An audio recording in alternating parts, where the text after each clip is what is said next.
हमारा जो धर्म है ये वो सनातन धर्म है, आदिकाल से चला रहा है। इसमें 4 धाम आते होते हैं। आपका जो है ये उत्तराखंड के 4 धाम कौन कौन से? आपका गंगोत्री, जमुनोत्री, केदारनाथ, बद्रीनाथ। लेकिन धाम केवल बद्रीनाथ ही है। गंगोत्री जमुनोत्री रास्ते के तीर्थ है। और जो 12 ज्योतिर्लिंगों में से एक जो है वो केदारेश्वर है। धाम कौन कौन से हैं? रामेश्वर, द्वारका, जगन्नाथ, बद्रीनाथ। रामेश्वर दक्षिण में, द्वारका पश्चिम में, जगन्नाथ पूर्व में, उत्तराखंड में बद्री विशाल। सबसे जो है जेठा धाम बद्री का आश्रम, ठीक है। रामेश्वर में जो है जल चढ़ाया जाए, द्वारका में छाप लगती है, जगन्नाथ में अटका और बद्रीनाथ में सुपलास में पंडित जी के बाद आशीर्वाद वगैरह है, पूजा पाठ वगैरह, ठीक है। तो ये क्या है कि ये जो धाम है ये विष्णु का है, विष्णु का। लेकिन है ये केदार खंड अंतर्गत बद्रिकाश्रम। ये जगह मतलब केदार की है, ठीक है। विष्णु ने इस जगह को लिया है क्यों? उन्हें ये जगह अच्छी लगी। वो जो है इधर अयोध्या, मथुरा, माया, काशी, कांची, अविंदकापुरी, द्वारावती, सप्तपुरियों को घूमने के बाद उन्हें ये जगह अच्छी लगी। लेकिन ये जगह केदार खंड अंतर्गत बद्रिकाश्रम, ये केदार की जगह है। लेकिन उन्होंने इसको लिया छल के लिया। इनका नाम छलिया भी है, इनका नाम रणछोड़ भी है। भगवान एक है, नाम अनेक है। उनको राम कहो, श्याम कहो, गोविंद कहो, नाम भगवान एक है, ठीक है जी। तो भगवान ने यहाँ पे अवतार लिया है सहस्त्रभाव नाम के राक्षस को मारने के लिए। क्यों? कि सहस्त्रभाव नाम के राक्षस ने भोले बाबा को खुश कर दिया था। भोले बाबा बहुत जल्दी खुश हो जाते हैं, बहुत जल्दी। तो उन्होंने कहा ऐसा है, मैं आपकी तपस्या से खुश हूँ, जो मांगा सो मांग लूँ। किसी ने राज मांगा, किसी ने धन मांगा। लास्ट में उद्धव जी रह गए। उद्धव जी की मूर्ति है ना यहाँ पे, 6 महीने की पूजा होती है यहाँ। 6 महीने नर पूजा, 6 महीने जो है देवता लोग पूजा करते हैं, ठीक है जी। तो अब उन्होंने कहा कि जो भी मांगना सो मांग लो। तो जब उधर उन्होंने कृष्ण भगवान ने द्वारिका बसाई, द्वारिका उधर भी कंस जैसे जो है राक्षस पैदा हुए, है ना। तो अब कंस जैसे जब राक्षस पैदा हुए, उनका मतलब वध किया। वहाँ से जो है कृष्ण भगवान जो है वो चलते हैं। तो जो सोने की जो सोने की जो द्वारिका है उस समुद्र में डूब गई। अब बोला मैं यहाँ से जा रहा हूँ, जो भी मांग लो। किसी ने राज मांगा, किसी ने धन मांगा। लास्ट में जो उद्धव जी रह गए। उन्होंने कहा मुझे आपके चरणों की धूल चाहिए। बोला आपने क्या मांगा? बोला आपने कहा तो उद्धव गच्छो मम आश्रम बद्रिकाश्रम, मेरे आश्रम बद्रिकाश्रम में आओ। उद्धव जी यहाँ के नारायण में हो जाते हैं। उद्धव जी की पूजा यही होती है और कहीं नहीं। उद्धव जी है ना, उद्धव भगवान है। जब जी यहाँ पे आगे नारायण में हो जाते हैं, यहाँ जो है सहस्त्रभाव नाम का राक्षस होता है। तो वो क्या करता है कि जो है वरदान मांगता है ना। तो उन्होंने कहा मैं आपकी तपस्या से खुश हूँ, तो मैं आपकी तपस्या से खुश हूँ। बोला तो आप मेरी तपस्या से खुश हो तो मुझे ऐसा करो, मुझे निर्भय करो, मुझे कोई ना जो है मार सके। बोला ऐसा तो नहीं होगा, जो आया हो जाएगा। तो दूसरा वरदान क्या मांगा? जो 10-10 हजार साल जो है तपस्या करेगा, मेरा एक मतलब कवच तोड़ेगा। सहस्त्र कवच थे उसके, 1000 कवच। बोला तथास्तु, ऐसा ही होगा। और सहस्त्र भाव नाम का राक्षस उठा, अपनी प्रवृत्ति में राक्षसपन दिखाने लगे। आप हम जैसे पूजा पाठ कर रहे हो, पूछने लगे किसकी पूजा करो, कोई राम, कोई श्याम, कोई गोविंद। बोला मेरी पूजा करो। अहंकार हो गया। अहंकार भगवान का भोजन होता है, ये आप लोग जानते ही होंगे, ठीक है सर। अब होता क्या है कि अभी सभी देव देवताओं ने मीटिंग बैठाई। मीटिंग में देवों को देव ऋषि नारद जी को बुलाया। नारद जी के सामने प्रस्ताव रखा कि ऐसा ऐसा राक्षस हो जाएगा, भजन करने की तरह पाठ करने से। तो देव ऋषि नारद ये 2 घड़ी से ज्यादा कहीं नहीं जो है ठहरते थे। ऐसा उनको जो है, ऐसा उनको वरदान था, ऐसा उनको श्राप था। वो उनकी बात को जो है उनको सुन के क्षीर सागर में गए। क्षीर सागर में लक्ष्मी भगवान, विष्णु भगवान के साथ में विराजमान थे। बोला आप यहाँ आराम से बैठे हो, तुम्हारे भक्तगण वहाँ परेशान है। भक्तों के आदि ने भगवान।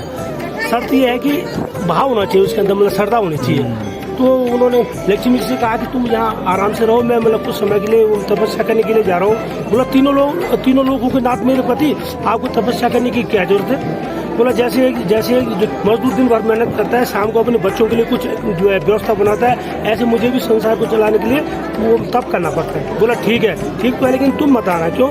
जहाँ तपस्या वाली बात है वहाँ पे शांत वातावरण चाहिए। वो कौन सी जगह है? वो शांताकारम भुजगशयनम पद्मनाभम, वो शांताकारम भुजगशयनम पद्मनाभम तुलसम विश्वाधारम गगनसरसम मेघवर्णम सुहागम, वो जगह है। वो कौन? वो क्षीर सागर। तो बोला ठीक है, बोला मैं जो है जल्दी आ जाऊंगा। यहाँ से चलते हैं अयोध्या, मथुरा, माया, काशी, कांची, अविंदकापुरी। ये जो है ये सप्तपुरियां मोक्ष को देने वाली। लेकिन उन्हें ये जगह अच्छी लगी, केदारखंड अंतर्गत बद्रिकाश्रम। लेकिन उन्होंने ये जगह क्या किया कि बच्चे का रूप लेके कहीं पे छुप गए। उन्हें पता है कि पार्वती भोले बाबा शाम को जो है यहाँ पे भ्रमण करने के लिए आते हैं। जो ही आए, बच्चे की आवाज़ में जो है चिल्लाना शुरू कर दिया। बोला पार्वती बोली किसी बच्चे की आवाज़ आ रही। भोले बाबा समझ गए विष्णु भगवान का अवतार हो गया। तो भगवान विष्णु का अवतार हुआ है। तो बोला ये तो मृत्यु लोग है, कोई रो रहा है, कोई हंस रहा है, कहीं नगाड़े बज रहे हैं, कहीं कुछ। तो उन्होंने कहा तुम नहीं जानते हो, माँ जो है गीले में जो है खुश होती है, बच्चे को मतलब सूखे में सुलाती है, माँ की मतलब करुणा तुम नहीं जान पाओगे। तो बोले कब तक हो गया? तो बोला जाओ बच्चे को लाओ, बच्चे को गोद में लाए, बच्चा जो है सो गया। बोला बच्चे को सुलाओ, थोड़ा आगे चलते हैं, स्नान बनाते हैं, स्नान करके थोड़ा समय बीतता है। बोला वो चलो तुम्हारा बच्चा मतलब जग गया होगा, तो देखते हैं। अब बोला अभी तो बच्चा सोया, अभी जग गया। तो हाँ बोला देखो तो सही। तो उसको खोल के देखा तो शंख चक्र गदा पद्म धारण किए हुए भगवान विष्णु उसमें मतलब विराजमान। बोलो भद्र विशाल की जय। बोला तुम्हारा ये बच्चा है? बोला जी मैं वही बच्चा हूँ, मुझे ये जगह अच्छी लगी, इनका नाम छलिया भी है, इनका नाम रणछोड़ भी है। ठीक है जी, बहुत गहरी बात है। तो बोला ऐसा है पार्वती, आपके भाग्य में वो बसम मलना है, राग बसम, उधर वो सोने की लंका वो भी आपने दान कर दी, थोड़ी सी जगह ये भी गई।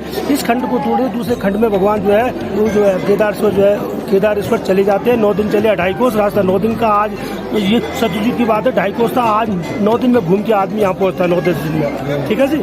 अब यहाँ भगवान विष्णु अवतार लेते हैं नर नारायण के रूप में। क्यों लेते हैं? उस सहस्त्रबाहु नाम के राक्षस को मारने के लिए। उसके लिए 10-10 हजार साल जो है वो तपस्या करनी पड़ता है। उसका एक कवच टूटता था, एक कवच उसका तभी टूटता था। तो कभी नर बैठते, कभी नारायण बैठते। अवतार है ना नर नारायण के रूप में, नर नारायण के रूप में, तो कभी नर कभी नारायण, ऐसे करते करते काफी कवच उनके तोड़ देते हैं। अब माँ लक्ष्मी जी कहती है काफी समय हो गया, मेरे पति देव जी ने तो ध्यान लगाया, बद्र विशाल में जो है हम तप रहे हैं, अगर मैं जाती हूँ तो पति और धर्म मेरा नष्ट होता है, नहीं जाती हूँ तो पति की सेवा नहीं होती। तो आप जानते हो स्त्री चरित्रम पुरुष से भाग्यम देवो न जाने को तो मन। स्त्री का चरित्र अमर जो पुरुष का भाग्य कब जो है बदल जाए, इसको हम तुम क्या, इसको मैं साधारण आदमी भी नहीं जान पाते। तो यहाँ के वो जो है बेर के रूप में खड़ी हुई, भगवान के ऊपर छाया किया, जितना ओस वाला अपनी पीठ में ले लिया। ऐसे करते करते उन्होंने सारे कवच उनके तोड़ दिए। लास्ट में एक कवच रह जाता है। नारायण जो है तपस्या में बैठते, नर भागता है, वो राक्षस भागता है, उसके पीछे नर भागता है। वो जो है सूर्यदेव के शरण में जाता है, और वो जो है वो सूर्यदेव से कहते हैं इसे छोड़िए। बोला ये अच्छा आदमी नहीं है, बोला ये राक्षस है। बोला आपने कहा है कि जो शरणागत में उसकी रक्षा करनी, ये तो मेरे शरण में आ गया है। तो बोला ठीक है अभी मैं इसे छोड़ देता हूँ, मैं द्वापर में मैं इसका बदला ले लूंगा। यही नारायण द्वापर में अर्जुन वो जो सूर्य के आसपास से वो कुंती का पुत्र कहा जाता है, वो कर्ण। अर्जुन और कर्ण का जो है कर्ण का युद्ध होता है, कर्ण मारा जाता है। ये द्वापर की बात। इधर इनकी जो है तपस्या पूरी होती है। तो ये ध्यान लगाते हैं कि जब मैं यहाँ आया था तो कुछ नहीं, तो ध्यान लगाया कि साक्षात लक्ष्मी बेर के रूप में खड़ी है, भगवान की आंखों में आंसू आ गए। बोला आप जड़ रूप में भगवान का ऐसा है कि आप मुझसे जो है मतलब 3 वरदान मांगो। तीनों लोगों के नाथ मेरे पति, मुझे वरदान की क्या जरूरत है? और अपने लिए नहीं, संसार के मतलब कल्याण के लिए मांगो। वरदान तो मांगने पड़ेंगे, क्यों? मुझसे ज्यादा जो है तपस्या आपने किया, जितना उस वाला अपनी पीठ में ले लिया, मैं तो ऋण का भागी हो गया। बोला आप नहीं मानोगे? नहीं। बोला पहला मेरा नाम आएगा।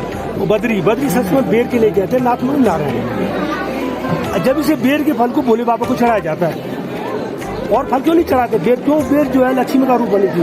दूसरा जो जाए बद्री कभी ना उधरी, उधर मतलब पेट में। जो कोई बद्री विशाल के लिए जाता है, जो जाए बद्री कभी ना उधरी, अगर है उधरी न रहे साधोजन निर्दरी।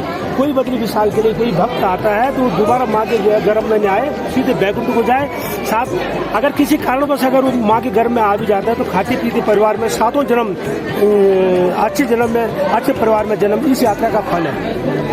जैसे तीसरा, जैसे आपने मेरे ऊपर छाया, ऐसे मनुष्य के ऊपर छाया करेगा, उसको अक्षय फल की प्राप्ति होगी। आप लोग भंडारा वगैरह करते हैं, ये जब सब ये अच्छी बात, ये सब इसका नाम बद्र विशाल कैसे पड़ा, इस यात्रा का क्या फल है, मैंने आपको बहुत शॉर्ट में बताया। बोलो बद्र विशाल ये जो है जहाँ जाओ वहाँ के विषय में जानकारी होना बहुत जरूरी। धन्यवाद बाबा जी, धन्यवाद।